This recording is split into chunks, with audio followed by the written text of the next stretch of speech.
Akkam jirtu dhaggeeffattoota keenyaa kun simbirtuu miidiyaadha. Simbirtuu miidiyaa yeroo hundumaa galgala sa'aatii kanatti egaa oduu qabatee dhiyaata. Har'as oduu wajjiniin ani Tafariidha.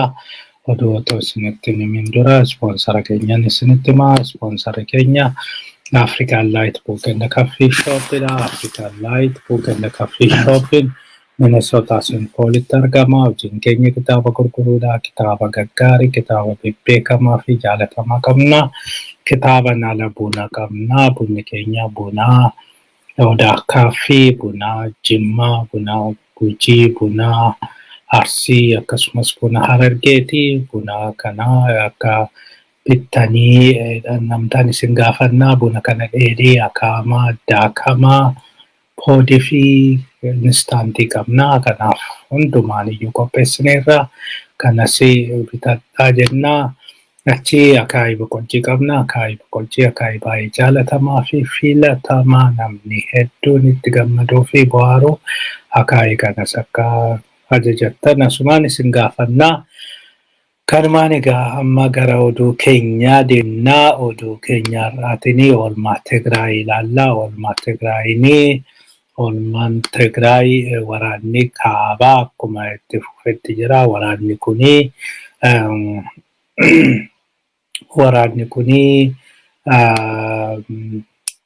kuni amma haaluma baay'ee ulfaataa ta'een deemaa jira. Akka yaadame sanitti dhaabachaa hin jiru. Waraana kanaan gara naannoo Gondaritti irra babal'achaa jiru jedhameera. Kana dura Dabaarqe keessa galanii ture isiniin jennee ture. Oduu kana gabaasnee ture. Har'as karaa sana cimsachuudhaa fi kan isaan tattaafachaa jiranii. Dabaarqetti ce'uudhanii Maayitsabrii qabatanii achiin booda Tsagadee yookiin Walqaayi Tsagadee kan jedhamu aanaa Tsagadee sana qabachuudhaa fi karaa haaraa baasanii achiin kutuudhaa fi tattaaffii guddaa gochaa jiru jedhameera. Egaa amma waraanni kun inni guddaan kan godhamaa jiru akka fakkaatutti lafa Tigraay qabachuudhaaf lafa daangaa Tigraay kan kana duraa isa deebisanii qabachuudhaaf waan tattaaffii godhamaa jiru fakkaata. Kanaan egaa waan gara dhiyaatiin Walqaayitti gaafa qabatanii jiranii waan kun milkaa'uu fi hin oolu. Waan kun milkaa'ee fi jennaan egaa wanta gaariitti ba'uun isaanii hin oolu. Kanumaan egaa oduun amma bahaa jiru wanti Finfinneetti deemaa jiru waan hin eegamin fa'aa jedhamaa jira. Keessattuyyuu loltoonni Eritiriyaa ba'uu jalqabanii jiru kan jiru oduun bal'inaan odeeffamaa jira. Kana gama garagaraati warri Abiyyi deeggaranii waan kana callisanii jiru. Warri Abiyyi morman gara Amaaratirraan Abiyyi balaaleffachaa jiru. Karaa biraatiin immoo warri Abiyyi mormanii isaanis gochi kuni gocha gaariidha, gochuma sirrii godhee jedhanii dubbachaa jiru. Hundumaaf iyyuu warri Eritiriyaa bahaa jiru kan jedhamu oduu gaariidha dhugaa ta'e jennaani. Egaa gara dhiyaa Tigraay keessattuu naannoo Humaraa, naannoo Maayikaadiraa bakka baay'ee jiru ture. Daanshaa isaan kana gadhiisanii bahaa jiru kan jedhamutu dhagahamaa jira. Sana malees Finfinneedha biiroo tikaa qabu. Biiroo tikaa fi nageenyaa qabu Finfinnee keessaa innis cufamee jira kan jedhu oduun jira. Yoo kuni dhugaa ta'e jedhee namoonni kan sodaachaa jiranii Abiyyii fi Eritiriyaa walitti bu'uu danda'u jedhanii warri yaadan jiru. Ammatti illee walitti bu'iinsa kana keessaa waan galanii fakkaatu. Garuu walitti bu'iinsi illee jiraachuu baatu walitti mufannaan jira. Yaadatti yoo ta'e akkuma Abiyyi hidhamtoota siyaasaa gadhiisanii Isaayyaasii televezyiinii irra bahee qabaattaruu jalqabe. Isaanis waan biyyattii keessa dhugaadhaan jiru otoo hin taane wanta warri Amaaraa jedhu yookiin fedhu kan inni dubbachaa ture. Sanaan egaa akka hoogganaa Eritiriyaa otoo hin ta'in akka lammii Itoophiyaa yookiin immoo bulchaa naannoo Amaaraa tokkotti kan dubbachaa ture. biyyattiin kana gochuu qabdi kana gochuu baannaan kana gootii nuti itti himnee jirra. Gaafa akkasii heera biyyattii natti fidanii jedhanii ilaaleen ture. Dhimma isan galchine keessa galee kan inni qabaattaraa jiru. Egaa kana hunda kan godhe Abiyyi amma egaa kunis waan walitti bu'aa jiru fakkaata. Gama biraatiin manni marii Tigraay Abiyyi duguggaa sanyii raawwachuu mirkaneesseera yookiin murteessee jira. Egaa paarlaamaan Tigraay deengadda kan inni taa'ee paarlaamaan Tigraay deengadda taa'ee waan haga ammaa ta'e qoratee jira. Waraana kana keessatti wanta ta'e hundumaa qoratee jira. Kanaafi paarlaamanii mootummaan Itoophiyaa Abiyyi Tigraay keessatti duguggaa sanyii gaggeessee jira. Jenosaayidii gaggeessee jira jedhee murteessee jira. Kanaaf ergaa mootummaan naannoo Tigraay keessattuu paarlaamaan Tigraay murteessee Abiyyi egaa Tigraay keessatti nama yakkaan barbaadamu jechuudha. Nama yakkaan barbaadamu waan ta'eef Tigraay yoo deemee Tigraay hin qabamaa jechuudha. Kuni dubbicha baay'ee walxaxaa godha. Ammayyuu fuulduratti araara saniifillee waan mijataa miti. Yoo suni akkasitti itti fufa ta'e fakkeenyaaf waliigalteen iyyuu jiraate waliigaltee irra ga'anii yoo araarri kun bu'ee jiree araara kanaa akka araara ta'uu fi yoo xinnaate Tigraay deemee yoo waan tokko haasawaa gochuu qaba. Maqaleetti argamee haasawaa gochuu qaba. Sana gochuu hin danda'u. Amma walumaa galatti egaa kuni waan dubbicha araaraa kana xannoo waan kompleeksii godhe fakkaata. Sanaan alas warri Tigraay guyyaa sadii fi gadda labsanii jiru. Guyyaa sadeen kuni guyyoota as deeman kana keessaa eegalaa. Guyyaa sadii fi gaddi taa'amuun jedhamee jira. Warra balaa kanaan yoo hundeedhanii boqotaniifis nama rakkoon garaagaraa maatiin irra ga'e hundumaayyuu akkasitti yaadannaa jedhanii jiru. Kanumaan oduu Oromiyaatti deemnaa, oolmaa Oromiyaatti deemnaa. Oolmaa Oromiyaatiin Abiyyi bakka himatamaa jirutti inni abbuutti himatee jira. Egaa Abiyyi kan himatamaa jiru ofii isaatii gargaarsi biyyattii gargaarsi uummata Tigraay gahaa hin jiru. Karaa baay'eedhaan kaleessas akkuma isinitti himne warri wal bira qabanii Taalibaanii wal bira qabanii Taalibaanii ofii isaatii himaammata durii hordofaa jiru garuu uummata biyyattiitii uummata gargaarsa barbaadu sirrumatti banii geessisaa jira. Abiyyi garuu mootummaa ammayyaati ofiin jechaa akka bara durii akka bara meedivaalii sanitti uummata beelan adabaa jedhaniiti kan isaan addunyaa guutuun baay'ee balaaleffachaa jiru. Addunyaa guutuun wanti kun sirrii miti jechaa jiru. Inni garuu anaa miti balleessanii jedhee jira. Har'a ibsa baasee jira mootummaan Itoophiyaa ibsa baaseenii balleessan kootii miti. Balleessan kan warra Tigraay fakkeenyaaf konkolaataa fudhatanii konkolaatanii gargaarsa geessuudhaan dhaqee konkolaataan achumatti hafa jedhee jira. Egaa sirbi gowwaa yeroo hundumaa tokkumaa kan jedhamu tokko jira. Abiyyi konkolaataan achi deemee achumaan hafaa meeshaa waraanaa ittiin fe'atu loltuu isaanii ittiin fe'uu jedhee yeroo hundumaayyuu ishee kana kan inni dhiyeessu. Garuu konkolaataan kuni deebi'uu baatee Abiyyi miti kan to'achuu qabu. Warra kana bobbaasudha kan to'achuu qabu. Abbaan konkolaataas Abiyyi miti United Nationiidha. Kanaafi United Nationiin dhugaadha jedhee kan hin kennine. Lammaffaa yeroo darbees akkasuma himata akkasii kana gaafa dhiyeessu harkaa kuffisanii ture kuni waan hin taane waan hin adeemsifamne jedhanii jechuudha. Kanaan oduu itti aanutti deemnaa. Rakkoo nageenyaa waraana duuba jechuun Abiyyi PP mariisisaa jira. Akka inni jedhutti egaa diira ግጭት የኃይል መዛነፎች jedha afaan Amaaraatiin.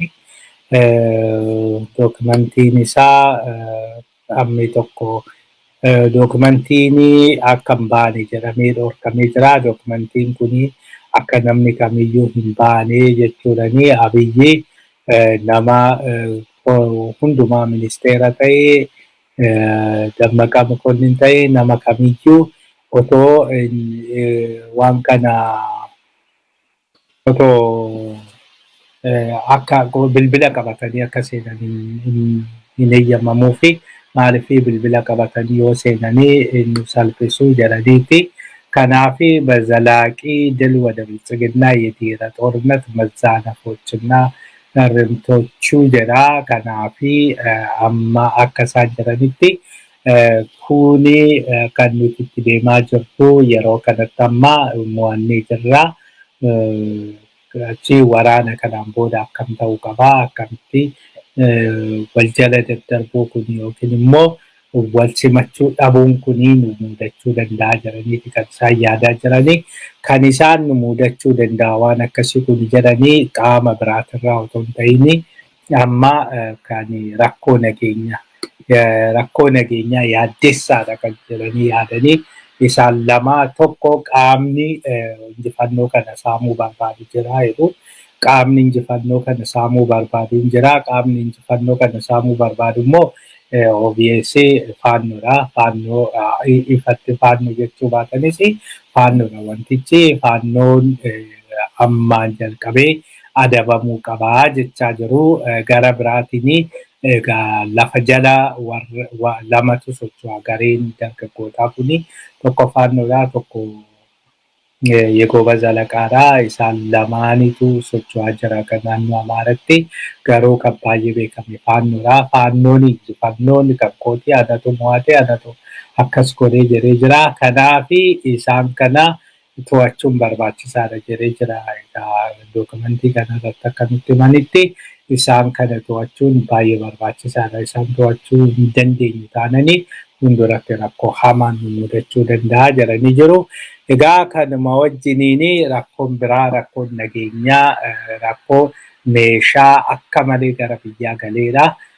Waraana kana dabalatee meeshaan waraanaa akka malee biyya keessa galee kanaafi meeshaan waraanaa kuni bakka duraatiin gahee hunda gahee namni hundi qabatee jira. Meeshaa waraanaa nama hunda harka jira. Kanaafi meeshaan waraanaa kunis rakkoo guddaa ta'uu danda'a jedhee jira. Kanarraa kan ka'e amma kan faannoo hiiksisuu kan jalqabanii iddoo baay'ee irratti faannoo hiiksisuudhaaf yaalaa jiru. Garuu faannoonis meeshaa waraanaa keenya hin kenninu nuti dhiiga keenya arganne nuti waraana keessaa arganne waraana boojjineet arganne kanaafi wanti nuti kana kenninuu fi maalii jechuudhani balaaleffachuutti jiru. Egaa walitti bu'iinsi isaan gidduutti hin oolu jedhamee yaadama. Achirrattis dokumentii kanarratti walitti bu'iinsi ni uumamaa jira. Walitti bu'iinsi ni uumamaa garuu kana obsinee bira darbuu qabna. Walitti bu'iinsa kanas hamma tokko gadi qabneetuma ukkaamsinee bira dabarraa jechaa jiru. Gama biraatiin eegduun Abiyyii fi ajajoonni Riippaabilikaan Gaardii ajjeefamanii jiru. Akka dhageenyetti ajajoonni Riippaabilikaan Gaardii ajjeefaman kuni tokko Iyyaasuu Shimallees, Abiy Gaashuu fi Fiqaaduu Tashooma nama jedhamanidha. Isaan kuni ajjeefamanii jedhamee jira. Kan isaan ajjeefaman immoo waan waraana kanarra waraana keessattuyyuu naannoo Sokotaa sanii hiriyoonni isaanii dura geengoo loltoota Tigraay jidduu galanii isaan sana gadhiisisuudhaaf jedhanii achitti ergamanii jedhamee jira. Isaan sana gadhiisisuudhaaf ergamanii ofiifiyyuu achumatti hafanii kanaafi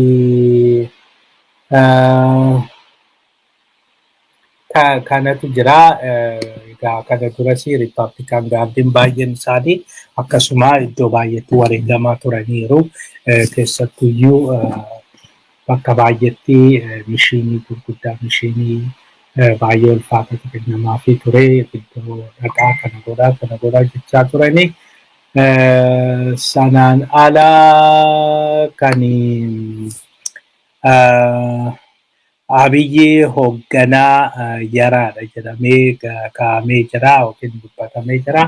Abiyyi hoogganaa yaraa biyyattii yookiin the worst head of state jechuudhanii filatamee jira.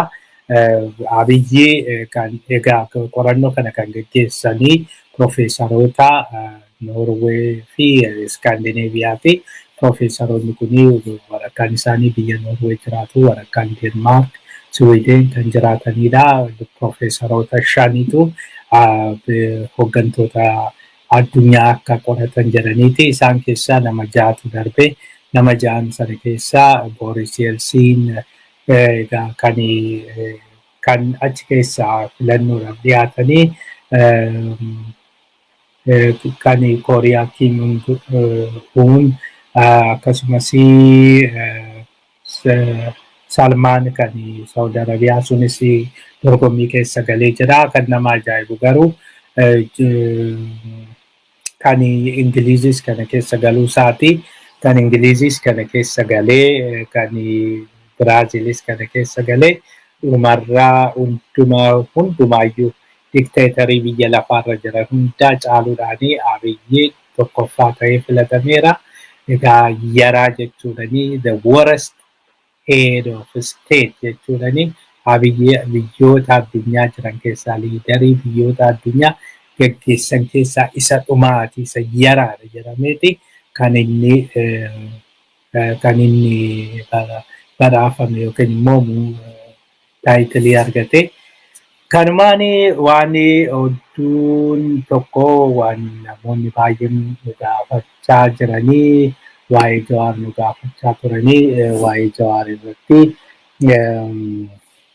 kana har'aa Daraartuun dhattee gaafattee jirti. Daraartuun dhattee gaafattee Daraartuu ol ka'ee hin dubbisnee harkarraa su'aa qabaa maal ta'ee kan jedhudha. Duraan dursee akka dhageenyetti Daraartuun har'aa miti kan isheen dhattee gaafattee viidiyoo saniitu har'a bahe malee har'aa miti akkuma ba'aniin guyyaa lammaffaatti kan dhattee gaafattee lammaffaa yeroo sanitti maaliif ka'ee hin dubbisnee harkarraa maal qabaa kan jedhu kana harkarraa waan akkasuma callisee hidhatee malee waan miidhaa qabu hin fakkaatu. Namoonni dubbisanis lakkii miidhaa tokko irraan argine jedhanii jiru. Miidhaa harkaas haa ta'u qaama biraa miidhaa tokko irraan argine nagaa jira. Garuu istireesii qabaa jedhanii jiru. Sana wajjiniin kan jiru tarii kan natti fakkaatu ana taa'ee dubbisuun isaa taa'ee dubbisuun isaa xinnoo baakeekii qabaa duuba isaati. Egaa duruma yeroo Ameerikaa jiru akka dubbii dhukkubuu natti himee ture. Namoota yoo dubbisa beekanittis himaa ture.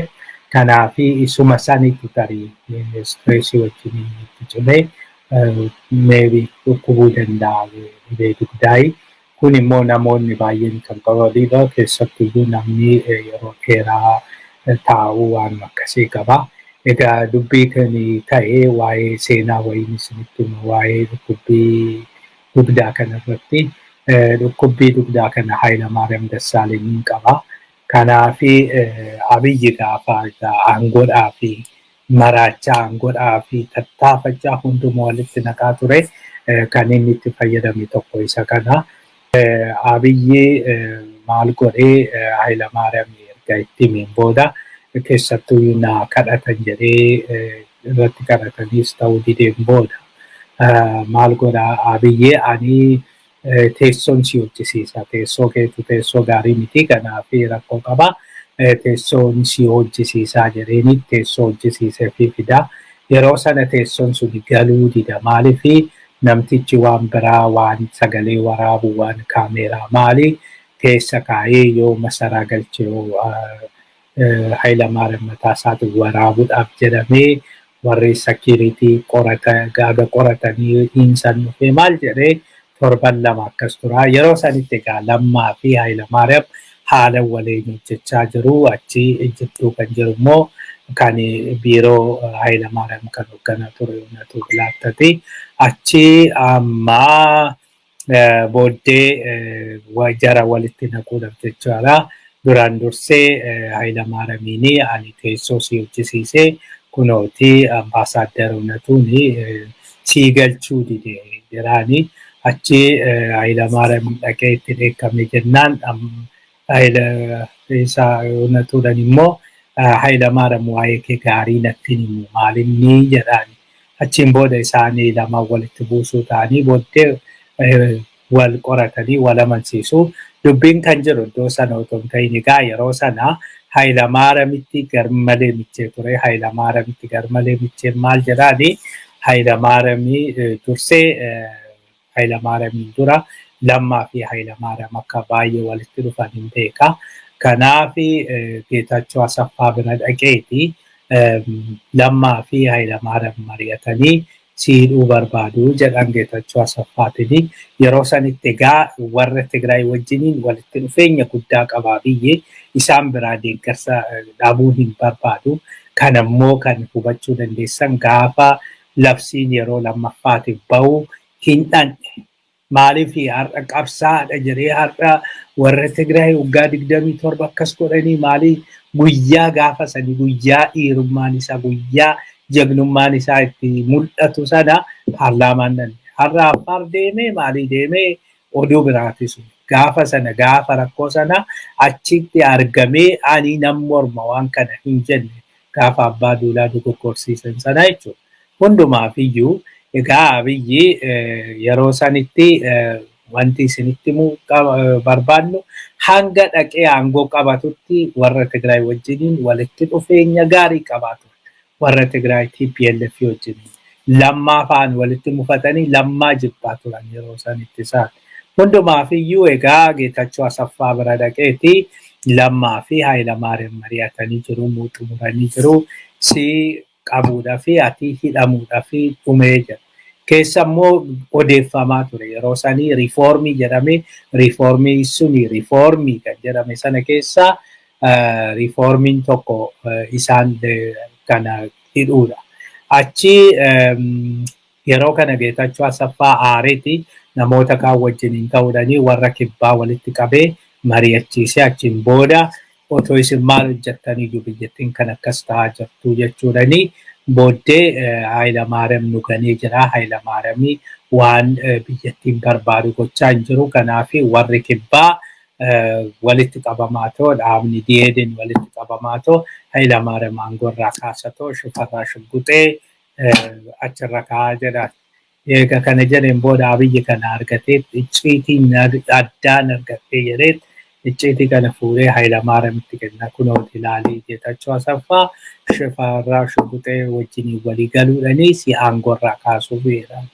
Gaafa akkas jedhuuni Hayilamaariyaam rifatee baay'ee aara. Booddarra riizaayiniin godha jira.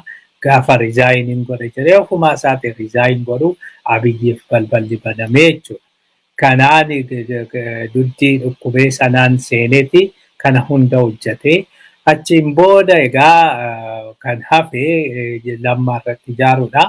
Lammaa irratti ijaaree Lammaa irratti kaadiree Lammaadhaa gadi jiran otoo Lammaan isaa otoo Lammaan beeku booddee Lammaan ijjis jaamee ta'uu danda'a qalbiinis jaamee ta'uu danda'a. Walumaa galatti gowwoomees maalis hundumtuu gowwoomee kaadireenis kan Lammaa gadi jiran warri filatan hundumtuu iyyuu karaa saniin amansiifamanii Lammaa dhiisanii Abiyyi filatanii hoogganaa ta'ee achiin booda seenan jijjiiramee isiniin jira. Hundumaafiyyuu egaa dhimma Jawaar kana wajjiniin waan jiru isinitti himnaa qorannee isinitti himnaa ammaaf wanti qorannee namoonni dhaqanii gaafatanii nutti himanii jiru. Nagaa ta'uusaa nama tokko otoo hin ta'in nama 4-5 irraa dhageenye dhaqanii warra ilaalanii jechuudha. Daraartus tarii bilbilee gaafannee waan irra jiru hin gaafannaa. Sanaan ala konkolaataan hin deebinee fi meeshaan isaa hin deebinee fi meeshaa garuu hin deebi'a jedhamee jira. Waa dhangalameefii jira. Kanaaf waan waanuma deebisamuu fi fakkaata.